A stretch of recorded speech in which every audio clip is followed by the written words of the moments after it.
दोस्तों, मेरा नाम है विजय कुमार। आप देख रहे हैं कॉमिक्स पिटारा चैनल को। तो चलिए दोस्तों, हम लोग कॉमिक्स पढ़ रहे थे 20 अमृत, जो कि नागराज की कॉमिक्स है। इसका पहला और दूसरा पार्ट मैंने अपने चैनल पर अपलोड कर दिया है। पहले और दूसरे पार्ट में मैंने इस कॉमिक्स को 40 पेज तक कवर कर लिया था। अब इस पार्ट में इसके आगे कहानी को शुरू करते हैं। अमृत के इशारे पर जो जड़ें नेशनल पार्क से चली थी, उसमें से सिर्फ एक जड़ ही महानगर की दिशा में आई थी। बाकी जड़ें अलग अलग दिशाओं में गई थी। यानी ये एक ही जड़ है जो यहाँ तक आई है। इसको रोकने का एक आसान सा तरीका ये है कि मैं इनको ही नष्ट कर दूं अपने सर्पों की मदद से। मुख्य जड़ तक मुझे पहुंचना होगा। सर्प सेना ने जड़ के एक तंतु के पास से जमीन को खोदना शुरू कर दिया और कुछ ही पलों बाद नागराज मुख्य जड़ के पास पहुंच चुका था। इस जड़ को उखाड़ने का कोई फायदा नहीं है, क्योंकि ऐसी कोशिश करने पर पूरे 80 किलोमीटर तक जड़ उखाड़ते जाना पड़ेगा। उसके अमृत को अपने बीच से काटना होगा। नागराज के तीव्र फुंकार ने जड़ को कुछ देर के लिए मुरझा दिया, पर कहते हैं कि वृक्षों में जीवन के साथ साथ प्रतिरक्षा करने की भी तीव्र समझ होती है। जड़ का एक मोटा तंतु नागराज के मुंह पर आ लिपटा। चकित से नागराज ने अपने कलाइयों से नागफनी सर्प निकालने की चेष्टा की, लेकिन जड़ के तंतुओं ने उसकी कलाइयों को दबोचकर सांपों का रास्ता रोक लिया। ओह, अमृत से इस जड़ में अद्भुत जीवन शक्ति आ गई है। ये मेरे द्वारा किसी भी ऐसे वार को रोकना चाहता है जो इसके लिए घातक हो सके। अब ये मेरा दम घोटना चाहता है, लेकिन मेरा दम घोटना इतना आसान नहीं है, क्योंकि मैं ऐसे किसी भी शिकंजे से इच्छाधारी कणों में बदलकर आराम से बाहर निकल सकता हूँ। पर यह चाल मुझे तो बचा सकती है, पर इस तोड़ फोड़ को नहीं। मेरे जहर का भी इस पर कोई खास असर होता नहीं दिख रहा है, क्योंकि इसका आकार अति विशालकाय है। इसको मारने के लिए मुझे अपना पूरा विष खर्च कर देना होगा, और ऐसा करना मूर्खता होगी। अब इसके अमृत वाले असर को कैसे काटूं? नागराज के कुछ सोचने से पहले ही हमला दोबारा शुरू हो गया। ओह, ये जड़ मेरा पीछा छोड़ने वाली नहीं है। बार बार इच्छाधारी कणों में बदलकर बचाव करते रहने से मैं बचता रहूंगा, और इसके अन्य तंतु तबाही फैलाते रहेंगे। शीघ्र ही कोई ऐसा तरीका सोचना पड़ेगा जो मेरा विष भी बचा दे और इन विनाशकारी जड़ को भी नष्ट कर सके। इससे पहले तो मैंने अमृत के विष काट को अपने जहर के एंटीवेनम से मिल गया रास्ता। नागराज अपने अति मानवीय नाग शक्ति से जड़ को खींचता हुआ एक खास तरफ ले चला, उस तरफ जहां डॉक्टर करुणाकरण के हाथों गिरा वेनम एनालाइजर पड़ा था। मैं जब यहाँ आ रहा था तो मैंने अपनी सर्प श्रवण इंद्रियों द्वारा डॉक्टर करुणाकरण के इस वेनम एनालाइजर के बारे में बताते हुए सुना भी था, और इस प्रयोग को करते हुए भी। इन जड़ों से लड़ते हुए मुझे एकाएक याद आ गया कि इस एनालाइजर के अंदर मेरे और अन्य दूसरे घातक सर्पों के विष द्वारा बने हुए कई एंटीवेनम भरे हुए हैं। अगर मेरे शरीर में भरे अमृत को मेरा एंटीवेनम काट सकता है, तो इस जड़ में भरे अमृत को भी एंटीवेनमों का ये मिश्रण काट सकता है। जड़ के तंतुओं से होता हुआ एंटीवेनमों का मिश्रण तेजी से जड़ में फैलने लगा, और जड़ में भरा अमृत निष्क्रिय होने लगा। ओह, जड़ें मुरझा रही है। मेरा वार सटीक पड़ा है। नागराज, तुमने तो कमाल कर दिया। जड़ों द्वारा तबाही समाप्त होती दिख रही है। हाँ डॉक्टर, पर आप कहाँ चले गए थे? उस विष के पीछे पीछे गया था, ताकि मैं देख सकूं कि वो कहाँ जा रही है। पर एक दूसरा बड़ा काम हो गया। मैं उसको ये समझाने में सफल हो गया कि उसका आबादी वाला इलाके में रहना खतरे से खाली नहीं है। ऐसा करने से अमृत को उसे ढूंढने में आसानी रहेगी। तो अब विष कहाँ चली गई है? वो महानगर के उत्तर में स्थित पहाड़ियों में चली गई है। अब तुम उसको वहां जाकर पकड़ सकते हो, और वहां पर तबाही फैलाने के लिए कुछ भी नहीं है। ये बताने के लिए शुक्रिया। कौन? अब 20 अमृत से नहीं बच सकेगी। अमृत, तो आखिरकार तुम यहाँ पर पहुंच ही गए, लेकिन अब आने का क्या फायदा? अब तो चिड़िया उड़ चुकी है। चिड़िया के उड़ने से मुझे क्या? ओह, तुम्हारे कहने का तात्पर्य है कि 20 भाग चुकी है। कोई बात नहीं, मैं उसे पहाड़ियों में जाकर ढूंढ निकालूंगा। अगर मैं गलत जड़ का पीछा करता करता गलत दिशा में ना निकल जाता तो अब तक 20 को हरा चुका होता। खैर, 20 मेरे हाथ से बचकर कहाँ जाएगी? पहाड़ियों में मैं तो उसे ढूंढ ही लूंगा।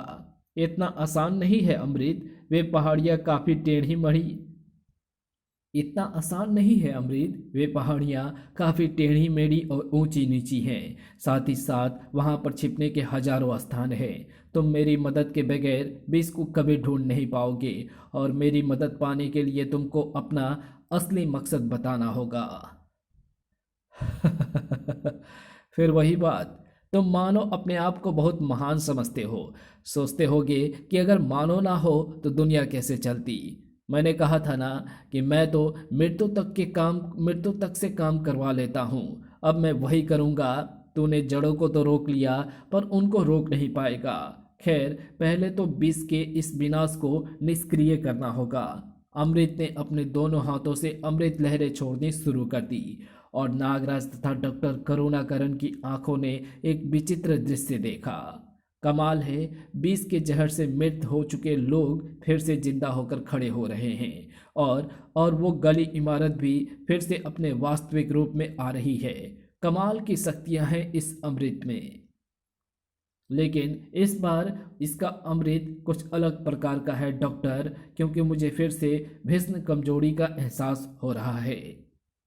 मैं समझ गया नागराज, जैसे 20 अलग अलग जहर मिश्रणों द्वारा अलग अलग प्रकार की तबाही फैलाती है, वैसे ही ये अमृत भी उन विभिन्न मिश्रणों को काटने के लिए अलग अलग प्रकार के अमृत फेंकता होगा। तुम्हारा शरीर पहले वाले अमृत के लिए अभी भी प्रतिरोधक क्षमता रखता है, पर यह नया अमृत तुम्हारे जहर को फिर काट रहा है। आह! यानी जब जब अमृत द्वारा छोड़ी गई किसी नई अमृत लहरी का सामना करूंगा, तब तब मुझ पर कमजोरी का दौरा पड़ेगा। ऐसा ही लगता है नागराज, पर यह कमजोरी की स्थिति ज्यादा देर तक नहीं रहेगी। जैसे ही तुम्हारी कोशिकाएं इस अमृत मिश्रण के संरचना को पहचान लेगी, वे अपने आप प्रतिरोधक रसायन पैदा करना शुरू कर देगी। शायद आप ठीक कह रहे हैं, मुझ में फिर से शक्ति आ रही है, लेकिन जब तक मैं कमजोर रहूंगा, उस बीच कोई मुझ पर हमला करके मेरी जान ले सकता है। तुम्हारे शरीर में ये प्रतिरोधक क्षमता अपना ही एंटीवेनम पीने के कारण पैदा हुई है। तुम्हारी कोशिकाएं उसी के कारण अमृत की काट भी पैदा कर पा रही है। हो सकता है कि वो प्रतिरोधक रसायन पैदा करने की क्षमता को और तेज कर दे, और तुमको कमजोरी और कम देर के लिए महसूस हो। मैं देव कालजयी से प्रार्थना करता हूँ कि ऐसा ही हो। फिलहाल तो मुझ में लगभग पूर्ण शक्ति आ गई है, लेकिन सारी तबाही फिर से ठीक कर देने के बाद अब अमृत अपनी अमृत तरंगे क्यों छोड़ रहा है? बीज को ढूंढने के लिए मदद खरीद कर रहा हूँ नागराज, मृतों को जिंदा कर रहा हूँ। अब मैं जिंदों को अमृत पान कराकर अतिरिक्त जीवन शक्तियाँ नहीं देना चाहता। नागराज जानता था कि अमृत बात को बढ़ा चढ़ाकर नहीं बता रहा था। अमृत की लहरें महानगर के अलग अलग हिस्सों की तरफ लपकी। पहली अमृत लहर महानगर के सत्यबोध घाट पर अंतिम संस्कार पा रहे एक शव से जा टकराई। ये क्या है? और धू धू करके जल रहे शव में फिर से प्राण दौड़ने लगे। हे भगवान, ये क्या हो रहा है?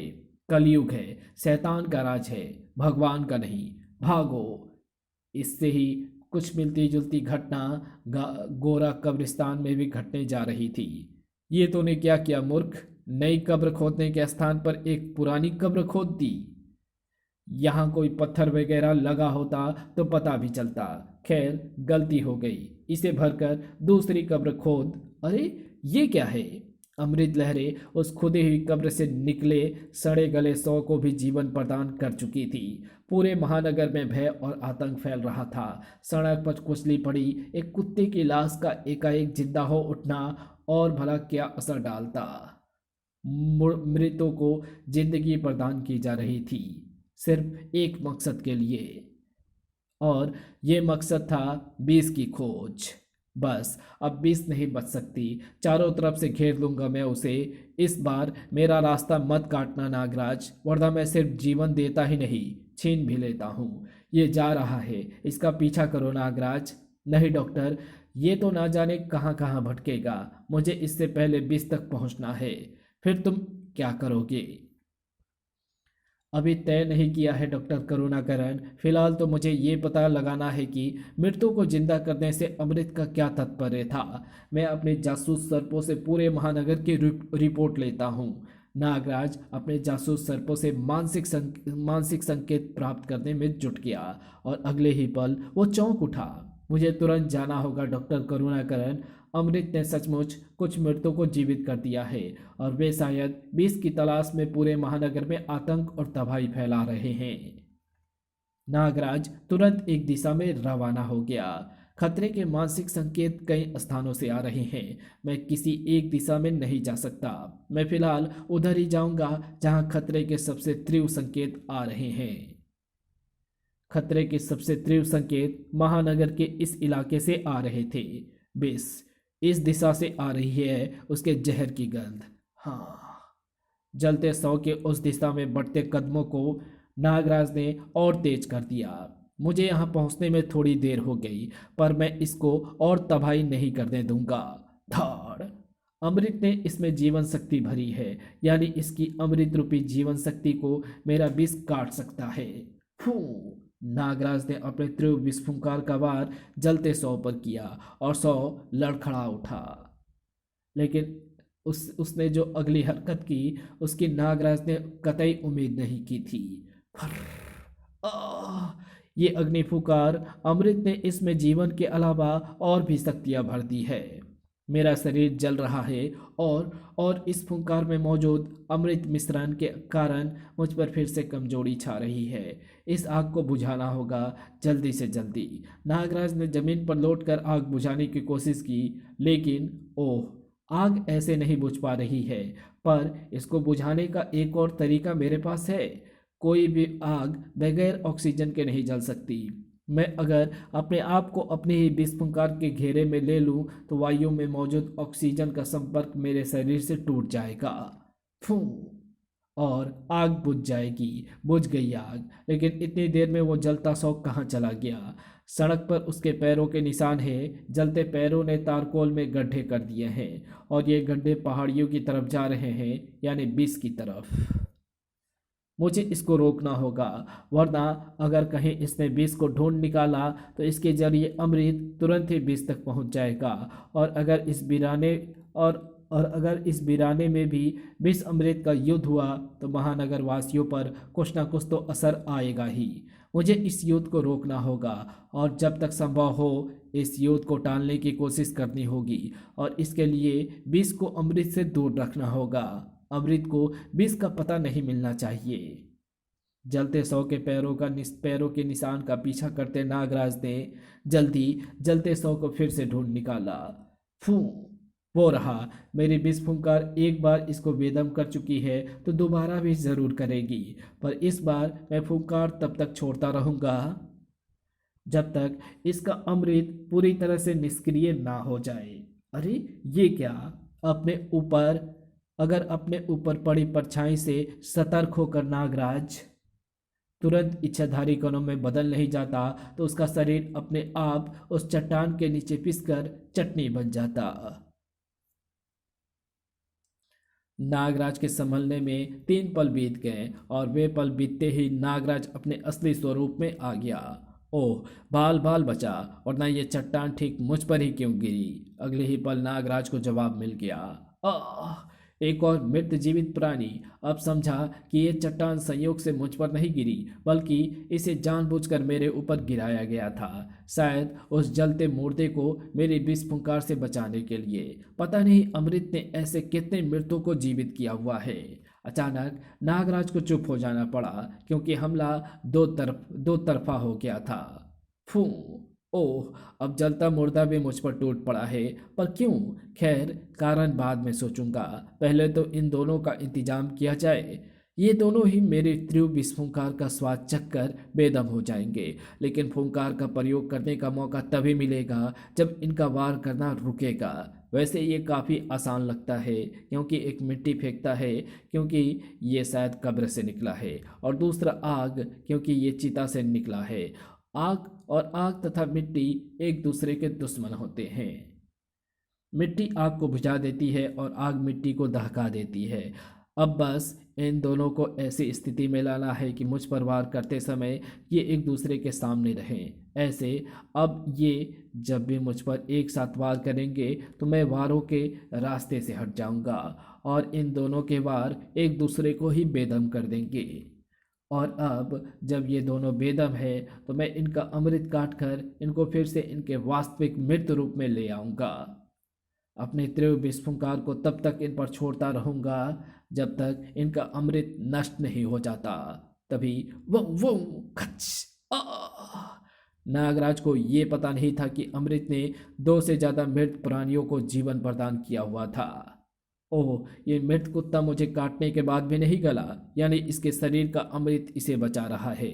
पर इसके काटने से जो अमृत मेरे शरीर में पहुंच गया है उससे मुझे भीषण कमजोरी लग रही है। और इस हालत में मैं इन 3 प्राणियों का एक साथ सामना नहीं कर सकता, और ये तीनों अगर एक साथ मुझ पर हमला करेंगे तो मुझे ज़रूर मार डालेंगे, और इस कमजोरी की हालत में मैं बचाव तक नहीं कर पाऊंगा। पर ये तीनों जीवित प्राणी विष की तलाश छोड़कर एकाएक मुझ पर क्यों टूट पड़े? जहाँ तक तो मैं जानता हूँ अमृत ने इन्हें खास विष की तलाश करने के लिए ही जीवन प्रदान किया था। ओह, कुछ कुछ समझ में आ रहा है। जब जब बीस ने या 20 भरे पशुओं ने मुझ पर जहर मिश्रणों से हमला किया, तब तब मेरे शरीर में गए जहर मिश्रण के खिलाफ मेरी कोशिकाओं ने प्रतिरोधक शक्तियां पैदा कर ली। यानी मेरे शरीर में भरा विष का जहर मिश्रण नष्ट नहीं हुआ, सिर्फ उसने मेरे शरीर को नुकसान पहुंचाना बंद कर दिया। अब इतनी तीव्र विस्फुंकार छोड़ने के कारण मेरे शरीर में भरा जहर मिश्रण भी ऊपर आ गया है, और ये तीनों उसी जहर मिश्रण का आभास पाकर मुझ पर हमला कर रहे हैं। यानी ये मुझे ही विष समझ रहे हैं। फू! और अगर मैं ठीक समझ रहा हूँ तो इनको रोकने का एक आसान सा तरीका है, मैं अपने शरीर में भरे विष के जहर मिश्रण को इन तीनों पर छोड़ता हूँ। अब ये जहर मिश्रण इनके शरीर में जाते ही ये एक दूसरे को ही विष समझने लगेंगे और फिर आपस में ही लड़ते रहेंगे, ऐसे धड़ाक धड़ाक। लेकिन इस लेकिन इस व्यवधान ने मेरा काफ़ी समय खराब कर दिया है। मुझे तुरंत बीस को ढूंढना होगा, क्योंकि अमृत अब किसी भी वक्त यहाँ पर पहुँच सकता है। लेकिन तभी एक ख्याल दिमाग में कौंधते ही नागराज के कदम रुक गए। नहीं, ऐसे नहीं। जब अमृत द्वारा जीवित किए गए मृत कुत्ते के काटने का मुझ पर तेज असर हो सकता है, तो स्वयं अमृत ना जाने मेरा क्या हाल करेगा। कमजोरी चाहे 2 पल की रहे या परंतु इतनी देर में तो अमृत मेरा परलोक का टिकट कटा देगा। और विष भी कम खतरनाक नहीं है। ये दोनों एक दूसरे के दुश्मन ही सही, पर मेरे भी दोस्त नहीं है। मुझे अपनी सुरक्षा का इंतजाम करने के बाद ही विष की तलाश में जाना चाहिए। विष एक सुरक्षित गुफा में छुपी बैठी थी। थोड़ी देर पहले तक तो मुझे वातावरण में अमृत लहड़ियों का आभास हो रहा था, पर अब वो आभास खत्म हो गया है। क्या अमृत यहाँ पर आकर वापस लौट गया है? अमृत अभी तक तो नहीं आया, पर जल्द ही आता होगा। कौन? नागराज, तुमने मुझे कैसे ढूंढ निकाला? अपने जासूस सर्पों की मदद से। और जिन अमृत लहरियों का तुमको आभास हो रहा था, वे अमृत लहरियां उन मृत प्राणियों की थी जिनको अमृत ने चिता से उठाकर और कब्र से निकालकर जिंदा किया था और तुम्हारी तलाश में भेजा था, पर मैंने उनको तुम तक पहुंचने से रोक दिया। अमृत के भेजे प्राणी, और वे यहाँ तक पहुँच गए। यानी अमृत भी अब यहाँ आता भी होगा, और पृथ्वी के 24 घंटे पूरे होने में अभी भी थोड़ा सा समय बाकी है। फिर वही 24 घंटों का समय। इस समय सीमा का क्या चक्कर है? अमृत भी 24 घंटे की बात कर रहा था। ये जानकर अब क्या करोगे? पर तुम मुझे अमृत से क्यों बचाना चाहते हो? मैं तो तुम्हारे मित्र नहीं, शत्रु हूँ। मुझे भी तुमसे कोई सहानुभूति नहीं है बीस। मैं तुमको और अमृत को दूर दूर रखकर सिर्फ उस विनाश को टालना चाहता हूँ जो तुम्हारे और अमृत के टकराव से पैदा होगा। विनाश? कैसा विनाश? तुम गलत गलत नहीं, विनाश तो होगा ही। बीस, तेरा विनाश। मैंने तुझे ढूंढ ही लिया और तेरे द्वारा किए गए विनाश को भी निष्क्रिय कर दिया है, और वो भी पृथ्वी के 24 घंटे पूरे होने से पहले पहले। मैं जीत गया बीस, और तू हार गई। खेल की ये बाजी मेरे नाम रही। पर तूने मुझे ढूंढा कैसे अमृत? तेरी खोजी प्राणियों को तो नागराज ने रोक दिया था। मैं उनके नहीं, नागराज के पीछे लगा था। यहाँ पर पहुँचते ही मुझे चट्टानों के बीच में से जाता हुआ नागराज नजर आ गया था। मैं समझ गया कि ये तुझे ही ढूंढने यहाँ आया है, इसलिए मैं इसके पीछे लग गया। इसके सर्पों ने मुझको तुझ तक पहुँचाया और इसने मुझको। बस ये करके तुमने नियम भंग कर दिया है अमृत, बेईमानी की है तुमने। नियमानुसार तुम सिर्फ अमृत प्राणियों के जरिए ही मुझे ढूंढ सकते थे, पर नागराज तुम्हारे अमृत द्वारा जीवित किया गया प्राणी नहीं है। तुमने भी तो नागराज से जहर छीनकर अतिरिक्त जहर पाने की कोशिश की थी बीस, और ये भी नियमों के विरुद्ध है। नियमानुसार किसी भी बाजी के बीच में हम अतिरिक्त शक्ति नहीं प्राप्त कर सकते। तो फिर ये बाजी बगैर जीत हार के खत्म करो। ना तुम जीते ना मैं हारी। बाजी? ये क्या कोई खेल खेल रहे हो तुम दोनों? हाँ नागराज, हमारे ऊपर जीवन बहुत नीरस है। उस ऊब को दूर करने के लिए हम एक खेल खेलते हैं। किसी भी ग्रह पर चले जाते हैं। एक एक उस ग्रह पर विनाश फैलाता है और दूसरा उस विनाश को फिर से अपने वास्तविक रूप में ले आता है। विनाश करने वाला विनाश करते करते छिपता फिरता है और विनाश को निष्क्रिय करने वाला निष्क्रिय करते करते उसे ढूंढता है। पर यह काम उस एक खास समय अवधि में करना होता है। अब उस समय अवधि के दौरान विनाश फैलाने वाला विष पकड़ा गया तो अमृत जीतेगा, वरना विष जीतेगा। हम अपना किरदार भी बदलते रहते हैं, कभी ये अमृत बनता है तो कभी मैं। वैसे भी विष और अमृत एक ही वस्तु के दो रूप हैं, ठीक वैसे ही जैसे जीवन और मृत्यु।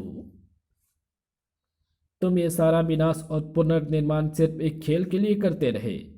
लोगों को इतना कष्ट और इतनी मानसिक त्रासदी सिर्फ अपनी जीत और हार के लिए देते रहे। अब क्या करें, और कोई रास्ता भी तो नहीं है। पर हमारे दांव मामूली नहीं होते, काफ़ी कुछ दांव पर लगा होता है। जैसे इस बार का दांव है ये पृथ्वी। जो जीतेगा वही इसका अभिभावक बनेगा। पर तूने तो जीत हार का फैसला होने ही नहीं दिया। पर हम बिना जीत हार वाला खेल नहीं खेलते।